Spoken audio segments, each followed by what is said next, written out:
It was Father's Day, a day meant for joy and family. But my daughter sent me a gift that turned my world upside down. My wife stared at the box, her eyes wide with terror, and whispered, "Don't open it." And when I finally saw why, my blood ran cold. Just 6 days earlier, the air in our living room had been thick with tension, not love. A coffee cup lay shattered on the hard wooden floor, brown liquid staining the Persian rug we'd bought for our 20th anniversary. Samantha's face was flushed, her manicured fingers still trembling from dropping the mug. I gripped the inheritance documents tighter. 30 years of careful planning, reduced to weapons in my daughter's desperate hands. The papers crinkled under my white knuckles. "Samantha, I'm not an ATM. You'll get your inheritance when the time comes." Peter, her husband, just lounged deeper into our leather sofa, a smirk whitening his face. "Come on, Will. She's your only daughter. What's a few thousand to help us out?" A few thousand. The man had no shame. Last month it was gambling debts. Before that, Samantha's endless shopping sprees. Their requests never stopped. They only grew bolder. "Help you out." I stewed slowly, my 66-year-old joints protesting with a groan. "I've helped you out for 3 years running. My retirement fund isn't your personal bank." Jessica appeared in the doorway, a dish towel twisted in her hands, her usual plea in her eyes. "Please, everyone, just calm down. We can talk about this reasonably." Reasonably? Samantha whirled toward her mother. "He's sitting on hundreds of thousands while we're drowning in debt." "Debt you created," I said quietly, the words feeling heavy on my tongue. "Debt from your choices." The family photo on the mantel faced downward. Had it fallen during Samantha's tantrum, or had someone deliberately turned it? The silver frame reflected the overhead light like a mirror, showing nothing but empty brightness. Peter shifted forward, elbows on his knees, his tone laced with venom. "Look, old man, you're not getting any younger. Why not enjoy sharing your wealth while you're alive to see it appreciated?" Old man. The disrespect tasted bitter in my mouth. This, from someone who never held a steady job, who lived off my daughter's credit cards and my occasional generosity. I worked 43 years for that money. 43 years of 12-hour days, missed dinners, canceled vacations, so you could have a comfortable childhood, Samantha. So your mother and I could retire with dignity. Dignity. Samantha laughed harshly, a sound that grated on my nerves. "What's dignified about hoarding money while your daughter suffers?" Suffers. I looked at her designer handbag, her fresh highlights, her expensive jewelry, Peter's brand new sneakers. Their suffering looked remarkably comfortable. "Your suffering is self-inflicted." The words escaped before I could stop them. Every crisis, every emergency, every desperate plea for money, you created them all. The silence stretched tight as piano wire. Jessica stepped fully into the room, her face pale. "William," she whispered, "maybe we should..." "Should what?" Samantha's voice cracked like breaking glass. "Should keep enabling your selfishness. Should keep pretending you're a loving father instead of a greedy miser." The accusations hit like physical blows. Greedy, selfish, unloving. 43 years of sacrifice, and this was my reward. Peter stood up, his expression shifting to something uglier. "You know what I think, Will? I think you enjoy watching us struggle. Makes you feel powerful, doesn't it? Get out." The words came from somewhere deep in my chest. "Both of you, get out of my house. Your house." Samantha's eyes glittered dangerously. "This house that Mom helped pay for? This house where I grew up? You can't just kick out your own daughter." "Watch me." But she wasn't moving. Neither was Peter. They stood there like predators who'd caught the scent of weakness, waiting for me to back down, waiting for the usual apology, the usual compromise, the usual check written to buy temporary peace. Not this time. I walked to the front door and opened it wide. Cool evening air rushed in, carrying the scent of honeysuckle and the distant sound of neighbors' laughter. Normal families having normal conversations. How long had it been since we'd laughed together? "Samantha," I said without turning around. "Take your husband and leave." Don't come back until you're ready to have a respectful conversation about your financial problems and solutions that don't involve my wallet. You'll regret this, she hissed, grabbing her purse. When you're old and sick and need someone to take care of you, remember this moment. Remember how you chose money over family. Her heels clicked across the hardwood like gunshots. Peter followed, pausing at the threshold. This isn't over, old man, he muttered. Family doesn't abandon family. The door slammed hard enough to rattle the windows. The silence that followed felt heavier than their shouting had. I stood frozen at the front door, my hands still gripping the brass handle. Through the decorative glass panels, I watched Samantha's BMW reverse aggressively out of our driveway, tires spinning on the asphalt. Jessica's soft footsteps approached from behind. William. I turned slowly. The living room looked like a battlefield. Coffee stains darkened the Persian rug. Inheritance documents lay scattered across the hardwood floor like fallen leaves. The overturned family photo caught the lamplight, its silver frame winking mockingly. 43 years, I whispered, more to myself than to her. What? 43 years I worked overtime shifts during her high school years so she could have new clothes, college textbooks, that car for her 16th birthday. My voice caught. The wedding we couldn't afford, but paid for anyway. Jessica picked up the scattered papers, her movements careful and deliberate. She's struggling, William. The gambling problem is her choice. The words came out sharper than I intended. Every casino visit, every online bet, every lie about where the money went, her choices. I walked to the mantel and righted the family photo. 5-year-old Samantha smiled back at me, gap-toothed and innocent, sitting on my shoulders at the county fair. When had that joyful child become this manipulative stranger, demanding my life savings? Remember when she wanted that dollhouse for Christmas? I asked, touching the glass. The one from the expensive toy store downtown. I worked double shifts for 2 months to afford it. Jessica's silence was answer enough. We both remembered. Just like we remembered the ballet lessons, the summer camps, the name-brand shoes because her friends all had them. Every sacrifice made gladly for our daughter's happiness. And now she throws coffee mugs at me because I won't hand over my retirement fund. She didn't throw it at you, William. She threw it at the floor. The distinction felt meaningless. The violence was the same. Whether aimed at me or my possessions, the disrespect identical. I bent down and picked up one of the inheritance documents. The legal language blurred as I read it, but I knew every clause by heart. Years of careful planning, conservative investments, delayed gratification. Also, Samantha would be financially secure after we were gone. Peter's influence, Jessica said quietly. He fills her head with these ideas about what we owe her. Peter didn't create her greed. He just gave it permission to show itself. The harsh truth hung between us. Our daughter had become someone we barely recognized, and we'd enabled it by always giving in, always writing the check, always smoothing over her latest crisis with our money. My phone buzzed. A text message from an unknown number, but I recognized the writing style immediately. Dad, I hope you're happy. Kids need winter coats and school supplies, but apparently your precious money is more important than your grandchildren. Don't expect to see them anytime soon. Grandchildren. The ultimate weapon in Samantha's arsenal. Emma and Jake, 8 and 6 years old. Innocent casualties in their mother's war for my wallet. She knew exactly where to strike to cause maximum pain. I showed Jessica the message. Her face crumpled. She wouldn't really keep them away from us, would she? But we both knew she would. She'd done it before during smaller arguments. A week here, 2 weeks there.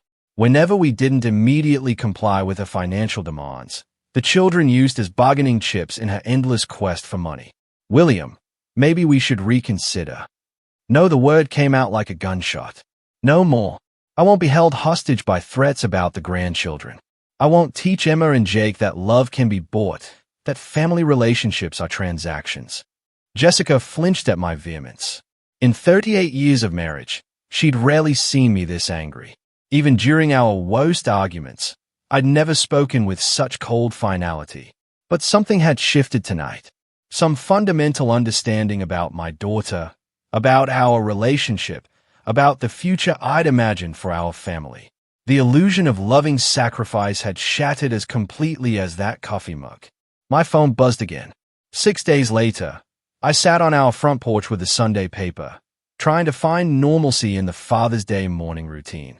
The coffee had grown cold in my mug, but I held on to it anyway, watching neighbors emerge for their weekend activities.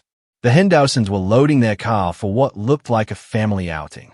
The Patels were working in their garden, their laughter carrying across the quiet suburban street. Jessica moved around inside the kitchen, the soft clatter of breakfast dishes drifting through the open window. We'd spent the week in careful conversation, dancing around the Samantha-shaped hole in our family dynamic. Neither of us had heard from her since that night. No calls, no texts, no surprise visits demanding money or reconciliation. The silence felt unnatural. In 3 years of financial crisis, Samantha had never gone this long without contact. Usually by day 3, she'd be calling with apologies and smaller requests, testing the waters before launching into her next major plea for money. But this was different. The completeness of the silence felt deliberate, calculated, almost like the calm before a storm. Part of me felt relieved, part of me worried. The rumble of a delivery truck broke through my thoughts. I looked up from the sports section to see a brown UPS vehicle slowing in front of our house. Strange, we weren't expecting anything, and Sunday deliveries were rare unless someone paid extra for weekend service. The driver hopped out, consulted his handheld device, then grabbed a medium-sized box from a back. He approached with the professional efficiency of someone working holiday overtime. "William Carr." "That's me." "Happy Father's Day," he said, offering the package and his electronic clipboard. "Someone must think highly of you to pay for Sunday delivery." I signed my name, studying the shipping label as he walked away. No return address visible, just generic shipping information. The box felt surprisingly light for its size, roughly the dimensions of a showbox, but weighing maybe 2 pounds at most. "Who's that from?" Jessica called from the kitchen doorway, wiping her hands on a dish towel. "No idea." I carried the package inside, setting it on the coffee table where inheritance documents had scattered just 6 days earlier. No return address. She approached, her expression curious but cautious. Jessica had always been more suspicious of unexpected deliveries than I was. Too many years of hearing about package bombs and mail fraud on the evening news. "Maybe it's from the grandchildren," she suggested, but her tone lacked conviction. "Emma did ask about Father's Day when we saw them last month, before Samantha had weaponized them against us, before the threats and ultimatums." I pushed those thoughts away. "Could be," I agreed, though something felt off. The timing seemed too convenient, too calculated, and Emma wouldn't have paid for special Sunday delivery. Jessica leaned closer, examining the box with the methodical attention she brought to everything from grocery shopping to crossword puzzles. Her fingers traced the edges of the shipping label. "William," she said slowly, "don't open it." "Why?" She pointed to something I'd missed entirely in my casual handling. "Can't you see the holes? They're for breathing, which means something alive is inside." My stomach dropped. Now that she'd pointed them out, I could see tiny punctures in the cardboard, barely visible unless you knew to look. Small, precise holes that someone had clearly made on purpose. "Breathing holes," I repeated, my voice flat. "Something's alive in there," Jessica confirmed, backing away from the coffee table. "The question is, what?" We stood there in our living room, staring at the innocent-looking package, as if it might suddenly sprout legs and run away. The morning sunlight streaming through our window seemed less warm now. The suburban quiet, more ominous. Who would send us something alive? Jessica whispered. But even as she asked the question, I felt a cold certainty settling in my chest. The timing, the anonymous sender, the Sunday delivery that ensured would be home and unsuspecting. This wasn't a gift. This was something else entirely. From inside the box came the faintest sound, a soft rustling that made us both freeze. The sound stopped as quickly as it had started, leaving us in intense silence. Jessica grabbed my arm, her fingernails digging into my skin through the cotton of my polo shirt. "Did you hear that?" she breathed. I nodded, unable to trust my voice. Whatever was in that box was very much alive, and it was waking up. A soft hissing sound emerged from the cardboard. Barely audible, but unmistakably real. We both froze, staring at the package as if it might explode at any moment. The sound stopped. Silence stretched between us like a held breath. Then it came again, longer this time. A distinct hiss that sent ice through my veins. Jessica's grip on my arm tightened until her nails bit through the fabric of my shirt. "William," she whispered, her voice barely a breath. "Call someone. Now." My hands shook as I pulled out my phone, muscle memory taking over while my mind struggled to process what we were facing. The numbers felt foreign under my trembling fingers. "What's your emergency?" 911. "We have a suspicious package here with something alive inside." The words tumbled out faster than I intended. "It was delivered this morning with no return address, and it's making sounds." "Sir, can you describe the sounds you're hearing?" I glanced at Jessica, who nodded encouragingly. The hissing had stopped again, but we both knew it would return. "Hissing," I said. I couldn't finish the sentence. "Like a snake." The thought felt too dangerous to voice aloud. "Are there any visible threats or damage to the package?" "No visible damage, but there are small holes punched in the cardboard." "Breathing holes." My voice cracked on the last words. "Sir, I'm dispatching officers to your location immediately. Please maintain a safe distance from the package and do not attempt to open it. Can you move to another room?" "We're about 6 feet away in our living room." "Should we leave the house?" "Stay inside, but keep your distance. Officers should arrive within 10 minutes. Do not touch or move the package under any circumstances." The line went quiet except for the dispatcher's typing. 10 minutes felt like an eternity when something dangerous was sitting on our coffee table, growing more active with each passing moment. "Who could have done this, William?" Jessica asked once I'd hung up. The question I'd been dreading. The answer felt obvious, but saying it out loud would make it real. It would acknowledge that our daughter had crossed a line I'd never imagined possible. "I'm afraid to guess," I admitted, but my mind was already there, connecting dots I didn't want to see. The timing on Father's Day wasn't coincidental. The anonymous sender who knew our address, our schedules, our vulnerabilities. Someone angry enough about our recent argument to plan something this elaborate, this cruel. Another sound from the box made us both step backward. Not just hissing this time, but a rustling that suggested movement, something shifting position inside the confined space. "The argument," Jessica said quietly. 6 days ago. She was so angry when she left. She didn't need to say Samantha's name. We were both thinking it, both arriving at the same horrible conclusion through different paths of logic and dread. "But this," I gestured at the package. "This isn't anger. This is something else. Revenge." The word hung unspoken between us. Too ugly to voice, but impossible to ignore. Our daughter, the child we'd raised and supported and loved despite her flaws, had sent us something designed to frighten or harm us. The box rustled again, more insistently. This time, whatever was inside was definitely awake now, probably confused by its surroundings, possibly agitated by our voices and movement. "What kind of person does this to their own parents?" Jessica's voice broke on the question. "Someone desperate," I said, though the words felt inadequate. "Someone who thinks they've been wronged." But deep down, I knew it was more than desperation. This required planning, calculation, a level of malice that spoke to something broken in the relationship between parent and child. Samantha hadn't just lashed out in anger. She'd crafted a deliberate act of psychological warfare. The sound of car doors slamming outside made us both jump. Through the front window, I could see a police cruiser in our driveway. 2 officers walking toward our door with a purposeful stride of people trained to handle dangerous situations. Relief flooded through me so quickly, it made my knees weak. Professional help had arrived. Soon, whatever nightmare lurked in that innocent-looking package would be someone else's responsibility to handle safely. The doorbell rang, sharp and authoritative in the tense quiet of our home. I opened the door before Officer Todd Reeves could knock a second time. His presence filled the doorframe, tall, solidly built, with the practiced alertness of someone who'd handled domestic emergencies.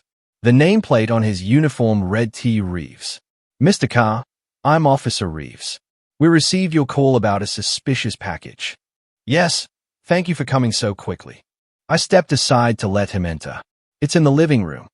He wiped his boots on our welcome mat before crossing the threshold. Jessica appeared in the hallway, still wearing her apron, hands twisted nervously. "Officer, we're just so grateful you're here. We didn't know what else to do. You did exactly the right thing." His voice carried calm authority. "Can you show me the package?" We led him to the living room where the box sat on our coffee table, looking smaller now that professional help had arrived. Officer Reeves approached carefully, pulling latex gloves from his utility belt. "When did this arrive?"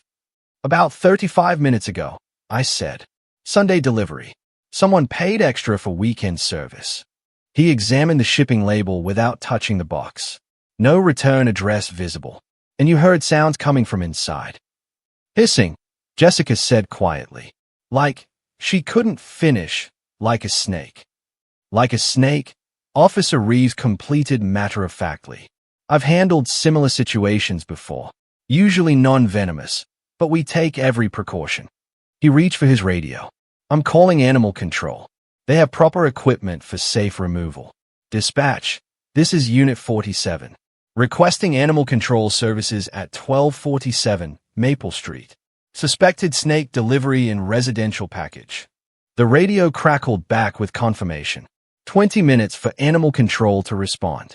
Officer Reeves turned back to us, shifting from procedural efficiency to investigative curiosity.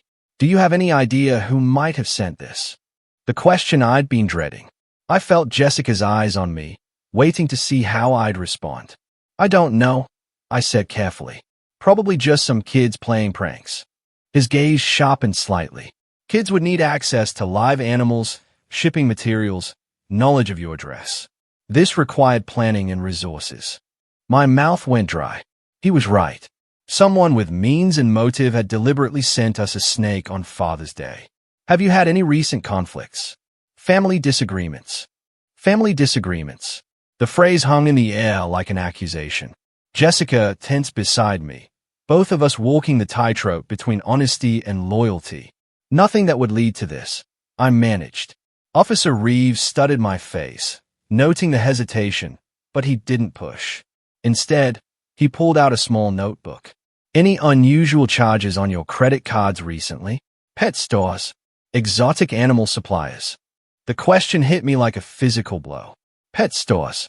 The memory crashed over me with terrible clarity. That charge I'd noticed on last month's statement. Samantha used my credit card for emergencies. Reptile Palace, $127.50. I'd assumed it was something for the grandchildren. Not a snake. Never a snake. "Mr. Carr, are you all right?" I forced my expression back to neutral, though my heart hammered against my ribs. "I'm fine. Just processing all this." But I wasn't fine. The puzzle pieces were falling into place with horrifying clarity. The timing, the knowledge of our routines, the access to my credit card, the deliberate cruelty of choosing Father's Day. My daughter had sent me a snake. "Will you be filing a formal report?" Officer Reeves asked. "We can investigate the package origin. Pursue charges if we identify the sender." I looked at Jessica, saw the same conflict behind her eyes. Part of me wanted justice, but the larger part, the part that had spent 34 years protecting Samantha despite her flaws, couldn't turn her over to police. "No," I said quietly. "I don't want to make a mountain out of a molehill. If it's just a prank, filing charges seems excessive." Officer Reeves made a note, though his expression suggested he'd heard this response before. Family loyalty trumping justice, even when family members cross dangerous lines. Another vehicle pulled into our driveway. Through the window, I could see a white van with Animal Control Services painted on the side. "That'll be Mike Johnson," Officer Reeves said. "Best wildlife specialist in the county. He'll have this resolved safely within the hour." But as I watched the animal control officer grab his equipment, I knew the real situation was just beginning. Mike Johnson from Animal Control worked with the methodical efficiency of someone who'd handled stranger situations than ours. Within 20 minutes, he'd safely extracted a 3-foot corn snake from the shipping box, confirmed it was non-venomous, and loaded it into a secure carrier for transport to a local reptile rescue. "Beautiful specimen," he said, securing the carrier in his van. "Someone paid good money for this one. Corn snakes make excellent pets when properly cared for. Shame someone used it for whatever this was." Officer Reeves shook hands with both of us before departing. "Call if you remember anything else about possible senders, Mr. Carr. Even pranks like this can escalate if left unchecked." I nodded, maintaining the facade of cooperation while my mind churned with darker possibilities. Both vehicles disappeared down our quiet suburban street, leaving Jessica and me alone with the morning's aftermath. The living room felt different now, violated somehow despite the professional cleanup. The coffee table bore faint water stains where Mike had disinfected the surface. The scattered inheritance documents had been restacked neatly, but their symbolic power had shifted. They were no longer tools of family planning, but evidence of the betrayal that had triggered this morning's events. Jessica busied herself in the kitchen, running water in the sink with unnecessary vigor. Stress cleaning, her standard response to family crisis. I stood at the front window, watching the Hendersons return from their Father's Day outing, their car loaded with picnic gear and children's laughter. Normal families, normal Sunday mornings, normal fathers who didn't receive venomous surprises from their daughters. The credit card charge burned in my memory like a brand. Reptile Palace, $127.50. 3 weeks ago, right after our argument about the inheritance. Perfect timing for planning revenge. My phone felt heavy in my hands as I scrolled to Samantha's contact information. Her smiling photo looked back at me. A picture from Emma's birthday party last year, before the financial demands had escalated, before the threats about grandchildren access, before this morning's snake delivery. "Are you really going to call her?" Jessica asked quietly from the kitchen doorway. "I need to know for certain. And if she admits it," the question hung between us like a challenge. What would I do if my suspicions were confirmed? What action could a father take against a daughter who'd crossed such a fundamental line? I didn't have an answer yet, but I knew the conversation was necessary. The phone rang twice before she picked up. "Dad." Samantha's voice carried artificial brightness, the tone she used when she wanted something, or was hiding something. "How's your Father's Day going?" My grip tightened on the phone. How's my Father's Day going? If she was innocent, the question was natural. If she was guilty, it was cruel mockery. Interesting morning, actually. I kept my voice neutral, conversational. "Samantha, you wouldn't happen to know anything about a strange Father's Day gift?" "No, Dad. What happened?" Her response came quickly, almost too quickly. But it was what happened next that confirmed my worst suspicions. In the background, unmistakably, I heard Peter's quiet laughter.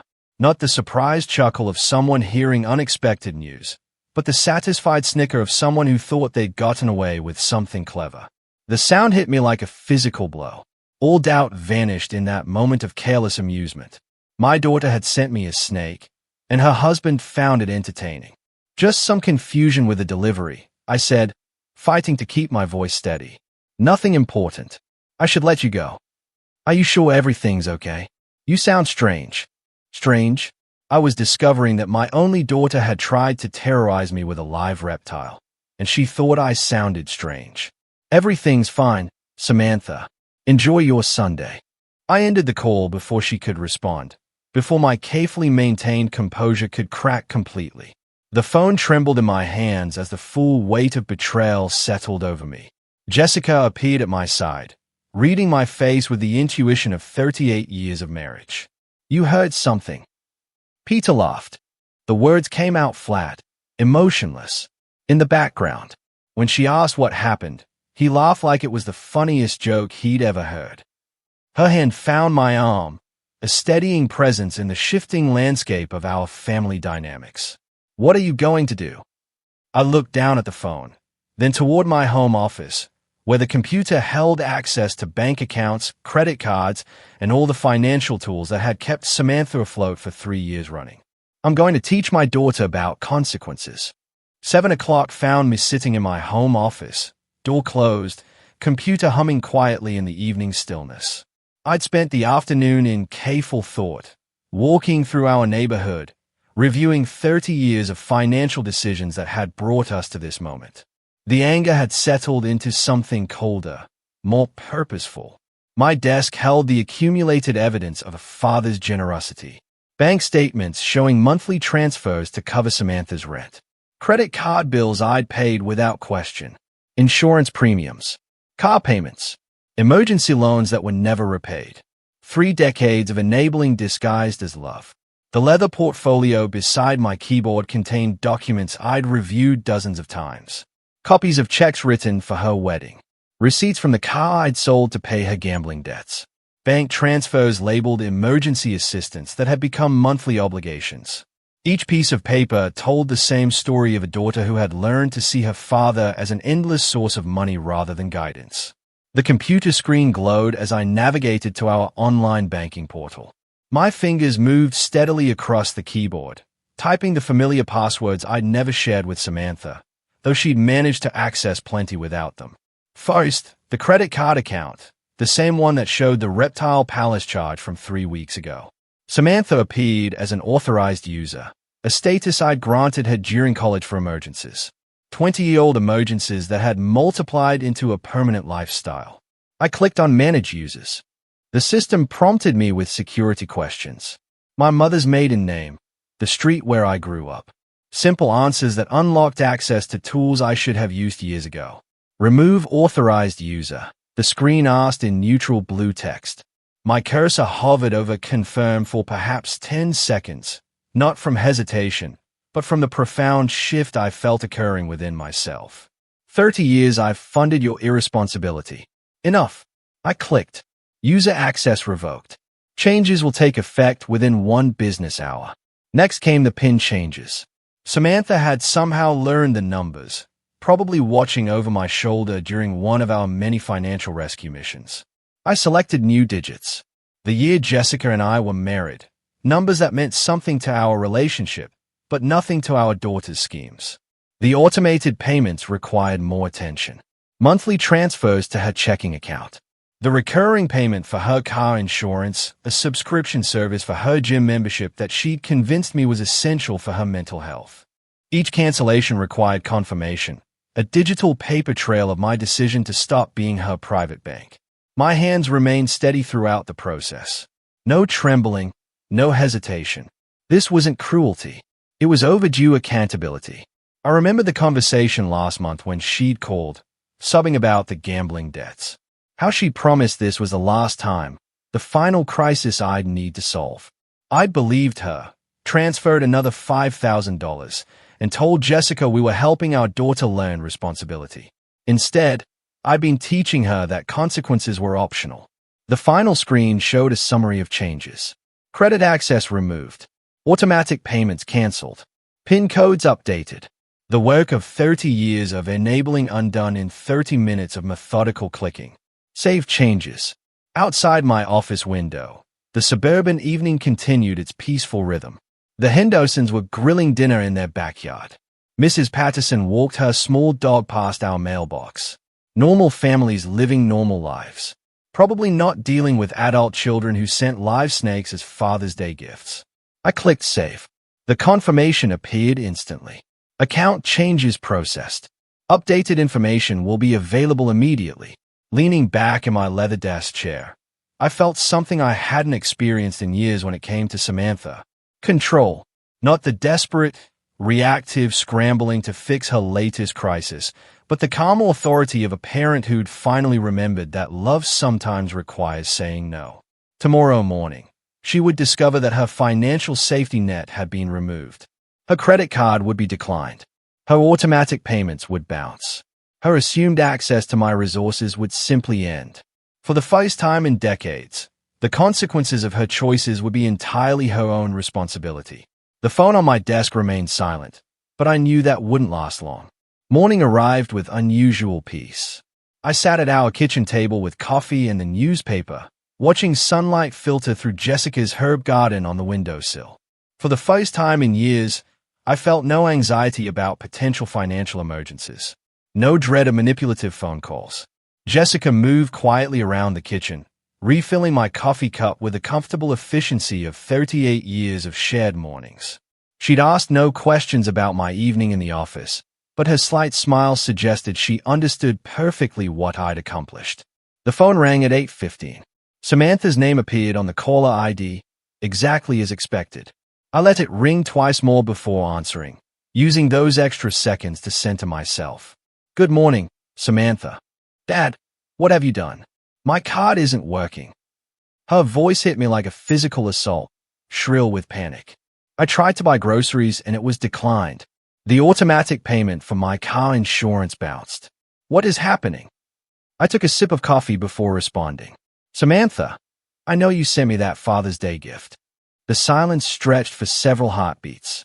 When she spoke again, her voice had shifted from panic to defensive fury. "You've lost your mind.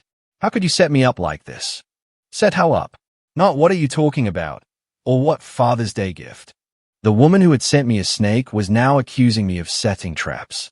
Her reaction told me everything I needed to know. "I didn't do anything," I said calmly. "I simply stopped paying for your irresponsibility." "This is insane. You can't just cut me off without warning. I have bills, obligations, responsibilities. I let the word hang between us. Like the responsibility to treat your parents with basic respect. Like the responsibility to handle your own finances instead of depending on mine. Jessica had stopped her morning routine to watch my face, reading my expressions for signs of stress, but I felt remarkably calm, almost detached from Samantha's hysteria. "Dad, please. You don't understand. Peter and I are struggling right now. The apartment rent is due and my car payment.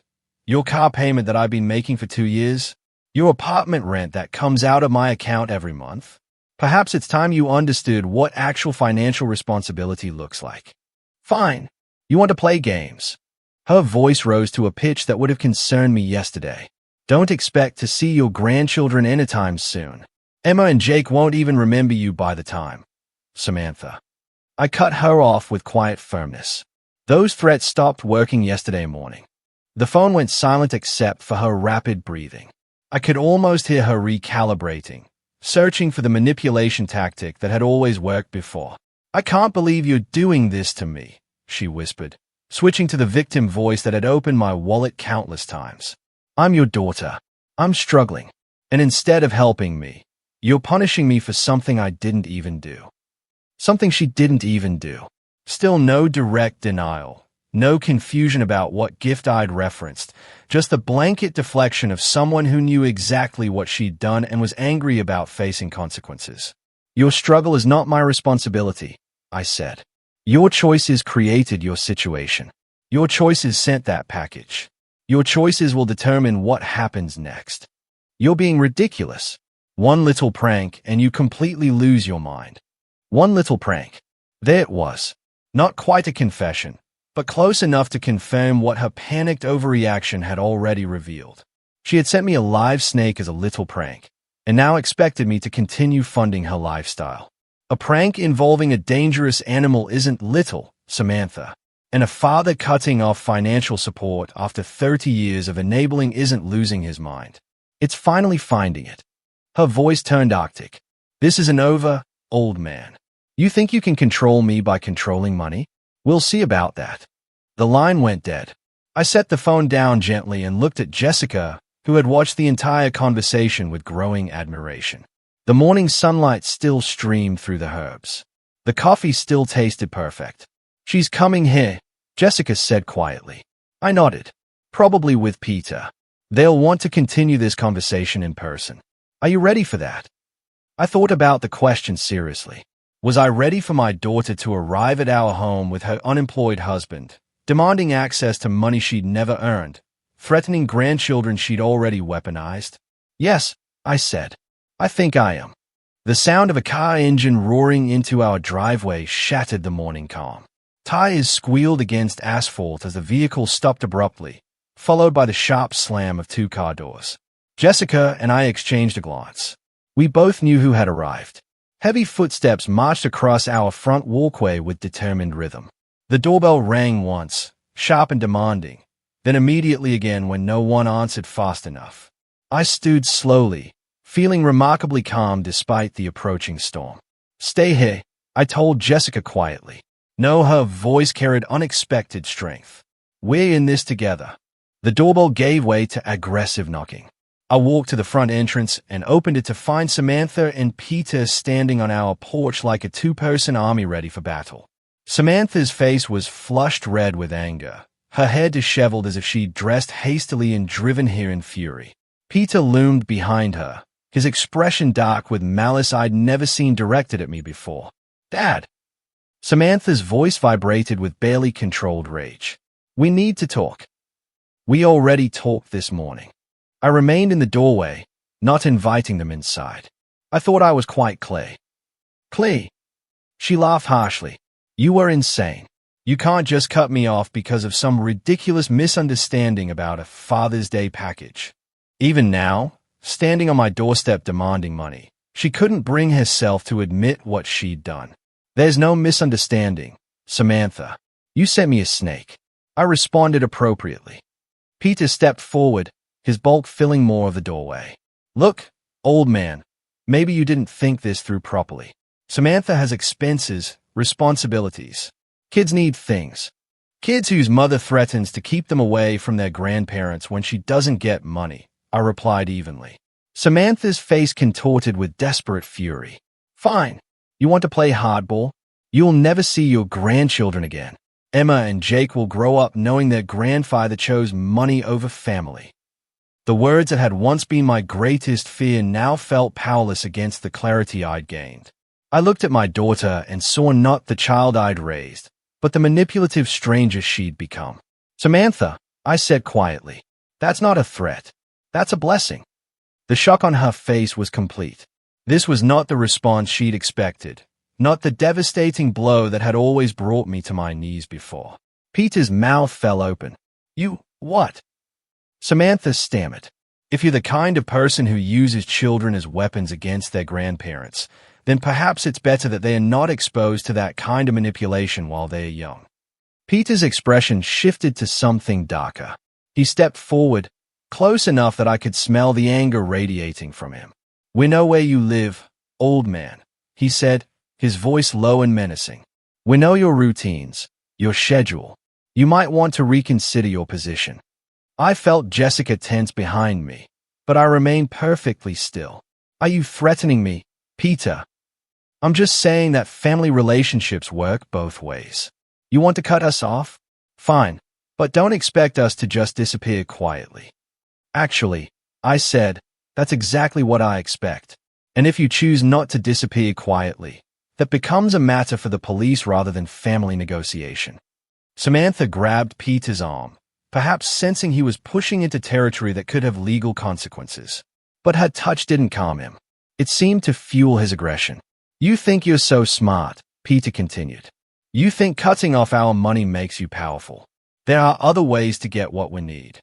"I'm sure there are," I agreed. "Like getting jobs, for instance." Novel concept. But people have been supporting themselves through employment for centuries. This isn't over.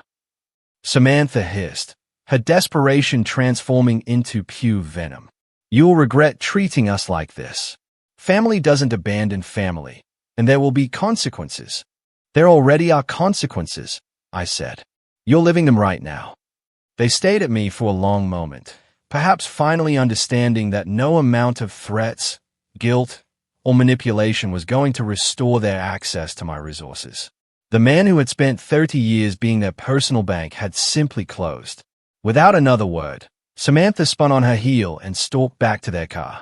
Peter followed, but not before giving me one last menacing look. I watched them drive away, their car engine revving unnecessarily loud.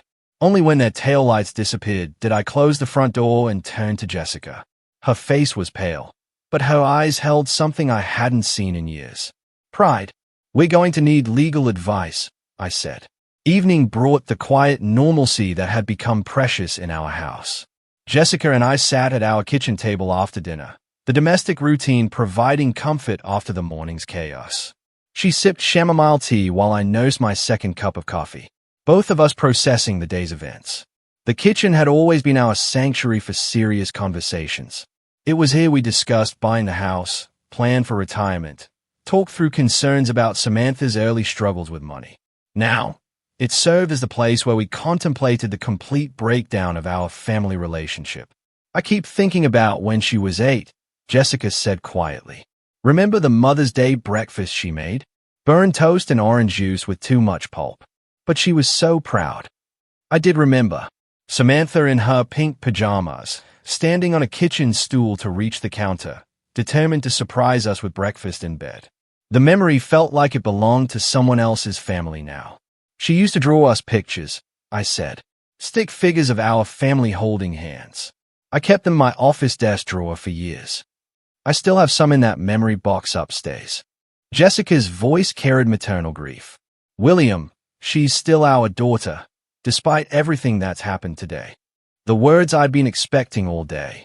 Jessica's instinct to heal, to find middle ground, to somehow restore what had been broken. It was one of the qualities I'd fallen in love with. This unwavering belief that families could overcome anything. "Jess," I said gently. She crossed a line. "I have one more step to take." Her teacup paused halfway to her lips. "What kind of step?" I looked at my wife's face, seeing the concern there. The hope that whatever I was planning might somehow bring our daughter back instead of pushing her further away. How could I explain that bringing her back was no longer the goal? "Something permanent," I said. "Something that ensures this morning's scene never happens again." "You're talking about changing the will." It wasn't a question. Jessica knew me well enough to follow my thought process, to understand that legal protection was the only solution left. Among other things, yes. She was quiet for a long moment, wrestling with the implications. Changing our estate planning would be more than a financial decision. It would be a formal acknowledgement that our daughter was no longer trustworthy. "The grandchildren," she said finally. "Emma and Jake will be better off not learning that love can be purchased with money." I reached across the table and took her hand. "Jessica, what she did today wasn't desperation. It was calculated cruelty. The snake, the threats, the manipulation. That's who she's chosen to become. But if we cut her out completely, we protect ISL from future abuse. We protect our marriage from constantly managing her crisis. We protect our retirement from being slowly drained away by someone who sees us as a resource rather than parents." Jessica squeezed my hand, her thumb tracing across my knuckles in the gesture that had comforted me through decades of smaller challenges. This wasn't a smaller challenge, though. This was the end of something fundamental. "Will it stop her?" she asked. "If you change everything legally, will she finally leave us alone?" "It will remove her incentive for contact. No access to money, no inheritance to protect, no leverage to maintain. She'll have to find other people to manipulate." The pragmatism of it felt cold but necessary. Samantha would move on to easier targets, people who hadn't yet learned to recognize her patterns. "I hate that it's come to this," Jessica whispered. "So do I. But I won't spend our remaining years being held hostage by threats and manipulation. I won't let her destroy what we've built together." Outside our kitchen window, the suburban evening continued its peaceful rhythm. The Hendersons were walking their dog. Mrs. Patterson was watering her garden. Normal people living normal lives. "When will you do it?" Jessica asked. "Tomorrow morning. I'll call Margaret Summers first thing. She's handled our legal work for 15 years. She'll know exactly what needs to be done to make it ironclad." Jessica nodded slowly, accepting the inevitable, even as it broke her heart. "And if Samantha finds out?" "She will, eventually. But by then, the legal protections will be in place. Her anger won't be able to touch us anymore." I stood up from the table, carrying our empty cups to the sink. Behind me, I heard Jessica's quiet sigh. Not disagreement, but grief for the daughter we'd lost. Tomorrow, I would take that final step. Tonight, I would hold my wife and let her mourn the family we'd thought we were. Margaret Summers' law office occupied the third floor of a granite building downtown, its walls lined with legal volumes that spoke of 15 years protecting families like ours. I sat across from her mahogany desk with a manila folder of documents, feeling calmer than I had in weeks. "William," she said, removing her reading glasses. "When you called this morning, you mentioned needing comprehensive legal protection. Tell me what's been happening." Margaret had handled our wills, property transfers, and Jessica's mother's estate. She knew us as the stable couple who planned ahead and paid bills promptly. What I was about to describe would sound like a different family entirely. I explained the inheritance argument, the snake delivery, the blocked credit cards, yesterday's threatening confrontation. Margaret listened without interruption, occasionally making notes, her expression growing more serious with each detail. Peter said, "They know where we live, know our routines." I concluded. It felt like a direct threat. She set down her pen and leaned back. "William, this goes beyond a family disagreement. You're describing harassment and intimidation. We need to address this on multiple fronts." "That's what I was hoping you'd say." Margaret pulled out a fresh legal pad. "Let's start with your will. You mentioned wanting to restructure your inheritance. I want my money to go to my grandchildren's education, not to my daughter's casino." "That's a wise decision, William." Her voice carried professional warmth. "We can create an educational trust fund that provides for Emma and Jake's schooling, college expenses, and legitimate educational needs while preventing any access by their parents." She outlined the framework. An independent trustee would manage the funds, releasing money only for documented educational expenses. Samantha and Peter would have no access, no control, no ability to manipulate the children's inheritance. "What about Jessica?" I asked. "Fully protected, of course. The house, your retirement accounts, her security. Nothing changes there. This only affects what would have gone to Samantha." Next came the restraining order documentation. Margaret opened a new file and began systematically recording yesterday's confrontation. The threatening language, the escalating pattern that had culminated in actual intimidation. "The snake incident is particularly concerning," she said, writing quickly. "Using live animals to frighten elderly parents shows planning and malice that courts take seriously." "How long does this process take?" "The will modifications can be finalized within the week. The restraining order can be filed today. Once it's granted, any contact from Samantha or Peter becomes a legal matter rather than a family dispute." I felt something release in my chest, a tension I'd been carrying for months. The weight of being perpetually available for Samantha's crisis, of walking on eggshells to avoid triggering her threats, of enabling destructive behavior, all of it was ending. "There's one more thing," Margaret said. "Based on what you've described, I recommend documenting everything for potential future legal action. Keep records of any attempts to contact you, any violations, any attempts to involve the grandchildren. You think it will get worse before it gets better." People who use manipulation and threats don't usually accept boundaries gracefully. When Samantha discovers she's been cut out of your will and served with a restraining order, her reaction may be significant.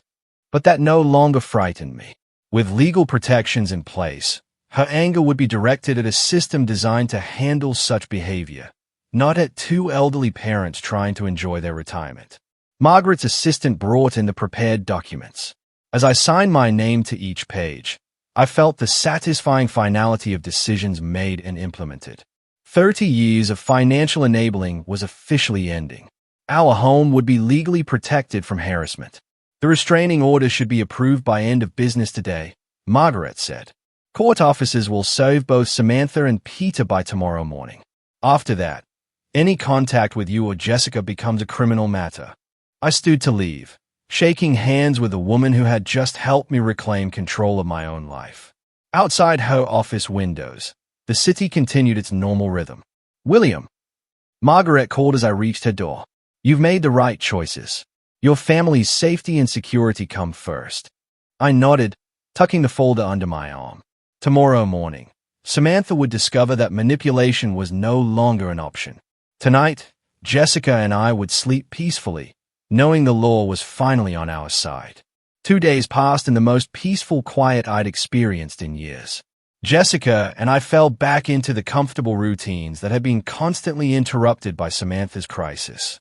Morning coffee without dreading phone calls, afternoon walks without checking for missed messages, evening dinners without discussing the latest financial emergency. On Thursday afternoon, Margaret called to confirm what I'd been anticipating. William, the documents were delivered at 2:15 today. Both Samantha and Peter have been served with a restraining order, and they've received copies of the will modifications. It's done. I thanked her and hung up, then sat quietly in my chair for several minutes. Outside our window, Mrs. Patterson was planting spring flowers in her garden. The Hendersons' children were riding bicycles on the sidewalk. Normal suburban life, continuing its peaceful rhythm. The papers were delivered, Jessica asked from the kitchen doorway. This afternoon, I confirmed. It's finished. She came and sat beside me, taking my hand in hers. We didn't need to discuss what Samantha's reaction might be, or whether she would try to find ways around the legal barriers Margaret had erected. The law was clear. The protections were comprehensive. And for the first time in 30 years, we were truly free from her manipulation. I thought about the daughter I'd raised, the little girl who'd drawn stick-figure families and made breakfast in bed on special occasions. That child had grown into someone who sent live snakes to her father and threatened to weaponize his grandchildren against him. The transformation had been gradual enough that I'd spent decades making excuses for increasingly unacceptable behavior. But the woman who'd stood on my doorstep demanding money and making threats wasn't someone I needed to enable any longer.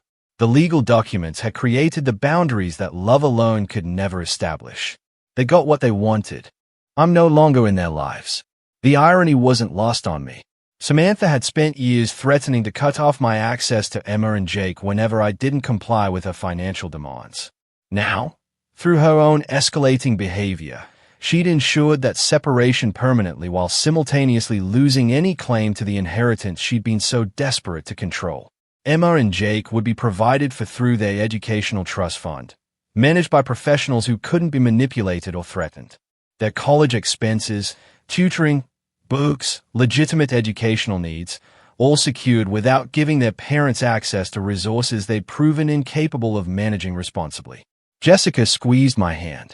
Do you think she understands what she's lost? She will, I said. The restraining order means any attempt to contact us becomes a criminal matter. The will changes mean there's no inheritance to fight for, no financial incentive to maintain even hostile contact. She'll have to find other people to manipulate. And if she violates the restraining order, then it becomes the police department's problem, not ours. For 30 years, I'd been Samantha's safety net, catching her every fall while she learned nothing from the experience. I'd sold my classic car to pay her gambling debts. I'd covered her rent when she claimed unexpected emergencies. I'd written check after check, always believing that this time would be different. This crisis would be the last one. The snake had been her final communication with me. Everything she wanted to say about our relationship had been contained in that box. Dangerous, venomous, designed to frighten and intimidate. But instead of driving me back into compliance, it had driven me to Margaret's office and the legal protections I should have sought years earlier. As the sun set through our kitchen window, Jessica and I prepared dinner together with the easy cooperation of a couple who no longer carried the weight of constant family drama. No phone calls interrupted our conversation. No emergency texts demanded immediate financial rescue. No threats hung over our heads about access to grandchildren. The quiet felt profound, like the silence after a long, exhausting storm has finally passed. Tomorrow we would wake up in a house legally protected from harassment. Our retirement savings would remain intact, earning interest for our own security rather than being slowly drained by someone else's poor choices. Our marriage would continue without the constant stress of managing an adult child's manufactured crisis. I had reclaimed my role as a father who loved his daughter enough to refuse to enable her destruction of herself and others. Legal boundaries had replaced emotional manipulation. Professional consequences had replaced family guilt. The law had given me back my life. Tonight, for the first time in decades, I would sleep without wondering what tomorrow's crisis would cost me. This entire ordeal forced me to draw lines I never thought I'd have to. It cost me deeply, but it also gave me back my peace. I have to ask you, what would you have done in my place? Have you ever had to make such a difficult choice for your own well-being? Tell me what you think in the comments below. I really want to know.